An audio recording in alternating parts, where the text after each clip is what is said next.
wanna stay ahead of the curve, then follow my words. All we do is teach, train, innovate, solve, yeah. Teach, train, innovate, solve. If you wanna be ahead of the curve, then follow my words. Good evening, good evening, good evening, everyone. The TTIS, where we build confident, empowered educators through empathy, strategy, giving you practical tools that you can use today. And tonight is no different.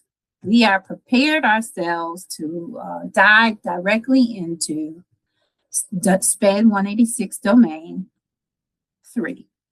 It is another part in our mini-series that we're looking to share with you. And I had a discussion with a teacher that I've been working with who commented on the difference that she feels from when she was preparing for the old Texas SPED 161 to the new SPED 186. And she made a statement that I thought worthy of us to discuss tonight. And that statement is that she knows the strategies. She's studied the reading best practices. She's reviewed the math standards. But this new test, it feels different. And when she's answering subject matter centered kind of questions, she can't quite figure out what it wants. And she's right. Because what changed with 161 to 186 is what I like to term the integration piece. They stopped separating the thinking and started integrating it. Because in SPED 161, even the competency were broke down with reading here, math there, and behavior somewhere, intertwined. But in SPED 186, especially in Domain 3 type questions, the ones that we're going to deep dive into tonight, it's happening all at the same time. And here is what the test is really asking you. Can you take the content, be it reading, math, writing, whatever they present, and understand the learner and select the strategy that supports access? And that's where people get stuck. Many of you might still be answering like it's the old exam, asking questions like, what reading strategy do I know? What math support sounds right here? And instead of asking a very valuable question, what does this student need to access this content within the context of the question? What's the content that they need to access? So if you've been feeling like that you studied, but your answers still feel off, it's not that you don't know the material. That's really not what I found. Yes, many of my candidates are filling some of that information, but it's really the format that can make familiar concepts seem really unfamiliar. And that's what I'm going to share with you on how to approach Domain 3 thinking. So you can start choosing your answers with confidence, because the SPED 186 test is asking you, can you choose the right strategy for the right learner at the right time? And so tonight we're going to tackle that question in 4 different ways. Now, our agenda is going to be pretty straightforward. I'm going to share with you Domain 3, 2 major focuses that I believe that it really is intentional about. One of those is instruction, content, and strategy alignment. Another one is behavior and environment and emotional support. And I'm only going to touch the surface level because this is truly just a conversation with you to help you to gear your thinking. But I'm going to stress connecting the instruction and behavior toward the end of our talk today. So Domain 3, focuses on those 2 major things that I talked about: instruction, the content, and then behavior. But here really is a shift that I want you to kind of chew on. Not necessarily focusing all of your eggs in the basket on what strategies do I know. And yes, you're going to have to know some strategies. But my bet is that you already know them. Maybe not how to apply, but know them. But instead, a better question is, what does this student need to access learning? And if you can stay focused as you study and complete your practice questions with this framework in mind, you'll do well in this section. This test, this portion of the test is worth 27% of the exam. They're going to ask you somewhere between 30 to 32 questions here alone. And it often is to the make or break section that I've noticed. Because in the first part where I talk about the instruction and the content and the strategy alignment, it's asking you, can you implement curriculum using the appropriate strategies that match the student's need?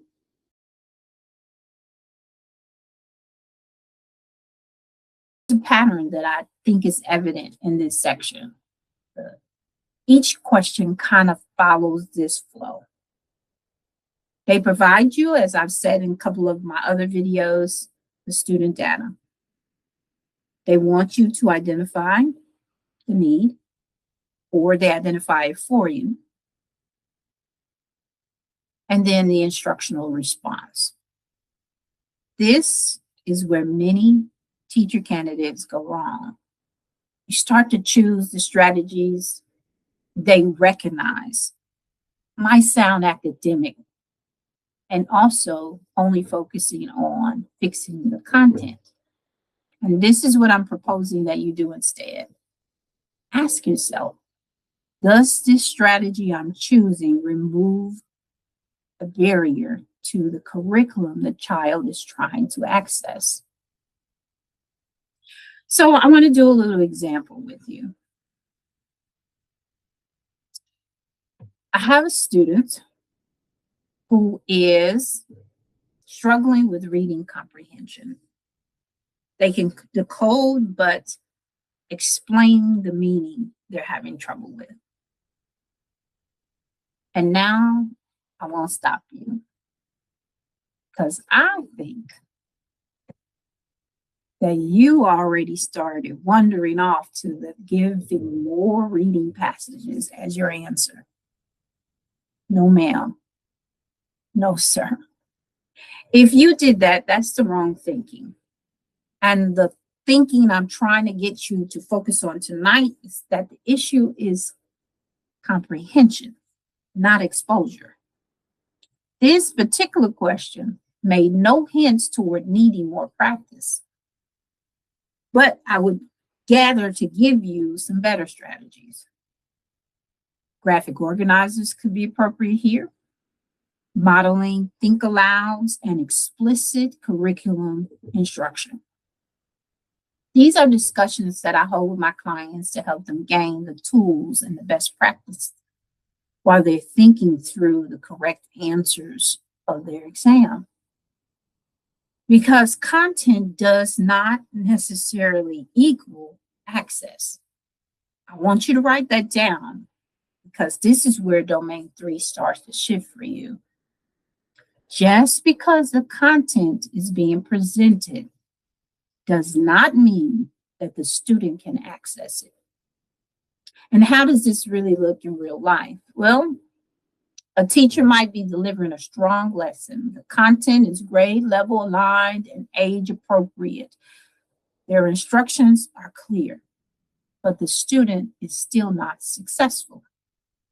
Now, most of you will immediately think the student needs more practice or maybe remediation. But here is where I tell you the exam is asking you to pause, to think deeper. And the true question is, what is blocking the student from accessing the content? And Here is where I propose some possible things that might be blocking it. It might be language processing, reading comprehension, as in our example that I gave you. Maybe it's attention or even executive functioning. Because the barrier is not, when the barrier is not addressed, more content will never help them gain access. And this exam does not reward teachers who teach more. So if you're pondering a question or any of the descriptors, ask, is this answer giving more content or is it increasing access? Because only one of those will be correct. And once you start thinking this way, you'll stop falling for these distractors, the carrots that are being dangled before you is what I like to call them. And you start choosing with intention, because the SPED 186 exam rewards teachers who remove barriers. I'm not trying to pile on more things. The instruction has to be targeted. So they're going to put in things like scaffolded instruction, explicit modeling, as I mentioned before, and differentiation is going to be keys. That's going to be the shift for you. So I want to say it again, just in case you missed it when I said it a little while ago. Content does not equal access. And this week, we're going to go live in our community again to cover 2 very quick practice questions. A talk through, if you will, addressing what is the next best step. I'm going to guide you through identifying the data, identifying the barrier, and choosing the strategy that removes the said barrier. And as always, if you need additional support digesting the curriculum, select our Texas Blueprint. Maybe you realize that you might be more than just another practice test, and what you want to take a thoughtful next step. Before retaking your Texas exam, it's important to know exactly what needs strengthening. That's what we do inside of our Texas Blueprint session. We review your performance data. We identify the specific competencies that need attention, and we map out a focused plan that fits your life and fits your needs. Then your study time becomes intentional.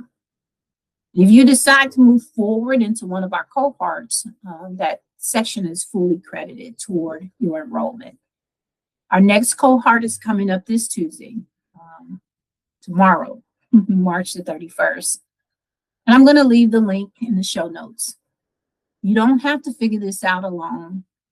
The link is going to be below whenever you're ready. Now I want to shift us back to talking about the behavior, the environment, and the emotional support aspect, because domain 3 is not just about academics, it also addresses behavior. And because it addresses that behavior, emotional support, safe learning environments, I don't want you to fall for the distractors, things like punishment, removal, control-based responses. Those all are the opposite of what I want you to choose. I want you to choose proactive, preventative, data-driven behavior support options. It's one of the most clearer aspects, in my opinion, that they mention in the study guide. PBIS is mentioned. They don't even make you guess at what they're aiming at. They tell you within that guide. And this tiny shift from how do you stop the behavior to what is the function of the behavior, which is it to escape or is it to gain access? And then you start to listen to the key language that the test loves.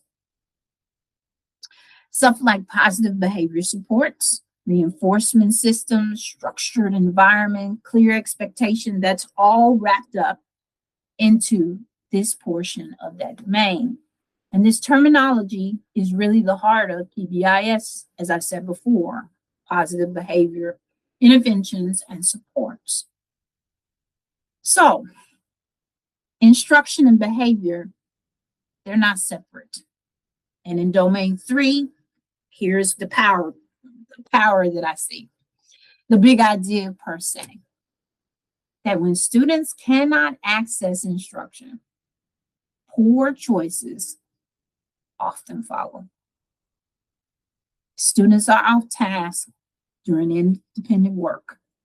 The surface thinking oftentimes, and it's going to be in the distractor answer choices, that they are not focused. But I want to pose the thought that, is the task accessible? Were the instructions in the description of the problem clear for them? And has support been provided? Because then we can take the next best step.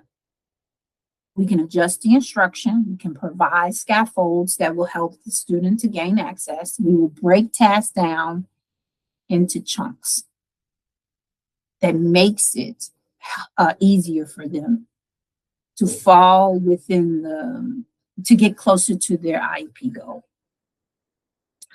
Does this particular work portion that I'm talking to you about, does this work all the time, these methods that I just gave? No, but remember, we're giving exam insights. And it doesn't work for all, but those are some of the similar ones that will work.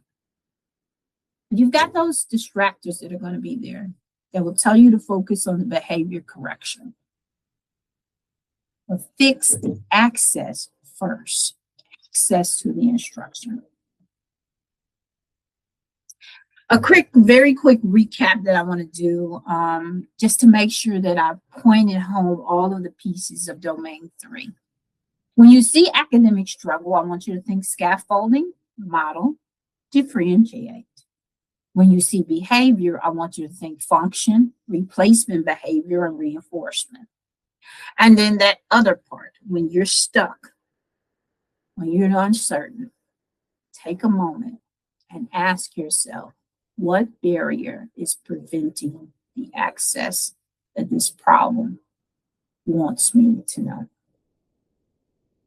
Because I've said it time and time again, you're not struggling because you lack effort. You're probably not even struggling because you need to know more. You're probably struggling, most likely, because no one has shown you how the exam is wanting you to think. You're being asked in a way that the exam has not made obvious for you to choose the question. I'm not going to get into this whole big conversation or debate regarding trickery.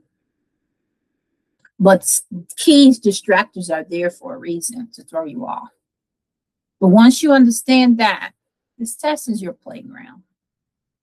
You go in, you perform, and you get certified.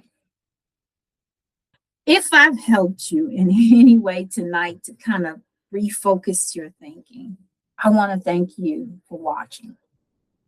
And I want you to go to the next steps.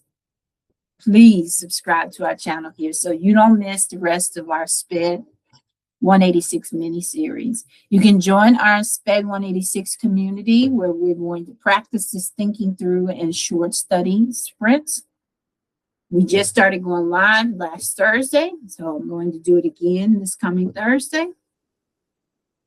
Or you can schedule a Texas Blueprint session that you see on your screen. We can identify exactly where your gaps are, because this exam is not about doing more. It's not about how much content you got to get into. It's about understanding what really works. When you're attacking a subject that has so many what ifs, so many procedures that you have to go through. And we're endeavored to get you there. I'm always grateful that you dropped by TT Innovates. Our station is the way to get to know what we do. And we're grateful that you landed here. I want you to have a fabulous rest of your Monday. And either meet me in my community on Thursday or see me again here Monday night at 7 p.m. for domain number 4. I'll see you again soon. Good night, everyone.